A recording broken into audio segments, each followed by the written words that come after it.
Hello guys, welcome back to my channel Sarita's kitchen. నేను యూట్యూబ్లో కొత్తగా నా ఛానల్ని క్రియేట్ చేశానండి. నా ఛానల్ నేమ్ వచ్చేసి సరితాస్ కిచెన్.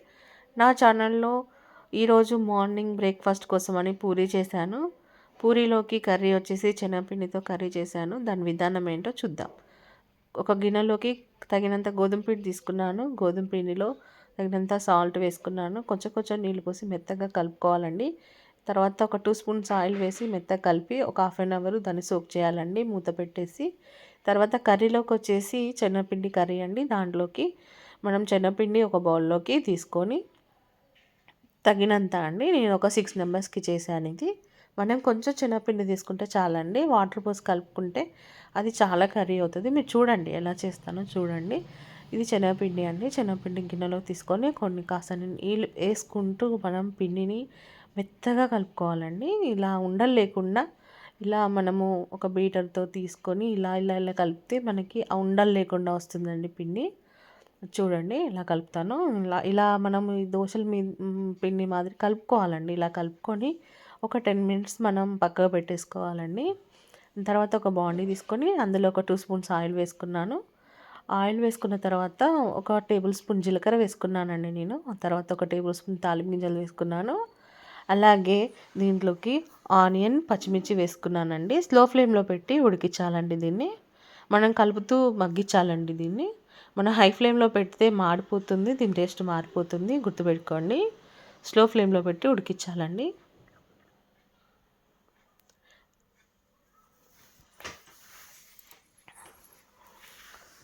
ఇలా ఉడుకుతున్నప్పుడు ఇలా మగ్గినప్పుడు ఒక బుకెడు కరివేపాకు వేసుకోండి. అంటే ఒక పిరికెడు కరివేపాకు వేసుకోండి.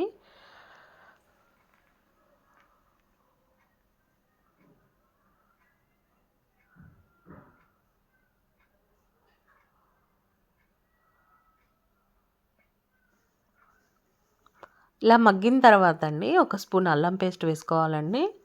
అల్లం పేస్ట్ వేసిన తర్వాత దీన్ని మగ్గించాలండి బాగా. మనం మాడనివ్వద్దండి. అల్లం పేస్ట్ వేసాక మాడనివ్వద్దండి. అల్లం పేస్ట్ మాడితే దాని టేస్ట్ మారిపోతుందండి. అల్లం పేస్ట్ స్లోగా ఫ్లేమ్లో పెట్టి మంచిగా మగ్గించాలండి. తర్వాత పసుపు వేసుకోవాలండి. తగినంత పసుపు వేసి దాన్ని బాగా మగ్గించాలండి. మనం మగ్గించిన తర్వాత తగినంత సాల్ట్ వేసుకోవాలండి. సాల్ట్ వేసిన తర్వాత మనకి మూత పెట్టాలండి. దీని మూత వీడియో స్కిప్ అయిందండి, ఏమనుకోకండి. దీని తర్వాత మనం ఇలా మగ్గించాలండి. మగ్గించిన తర్వాత మనం ఇంతకుముందు కలిపి పెట్టుకున్న శనగపిండి ఉంది కదండి, ఆ శనగపిండిని కలిపి ఇందులో వేసేసుకోవాలి ఉండలు లేకుండా. చూడండి ఎలా ఉందో, ఇలా వేసేసుకోవాలి.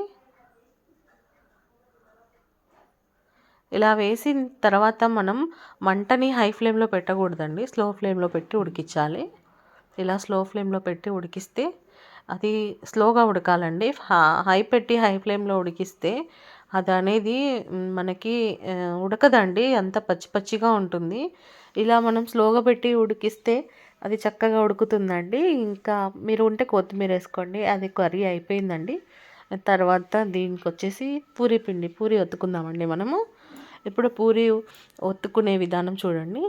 ఇలా పల్చగా రుద్దకూడదండి. పల్చగా రుద్దితే పూరి గట్టిగా అయిపోతాయండి. ఇలా మందము లేకుండా ఇటు పల్చగా కాకుండా ఇలా పూరిని చూడండి ఇలా ఒత్తుకోండి.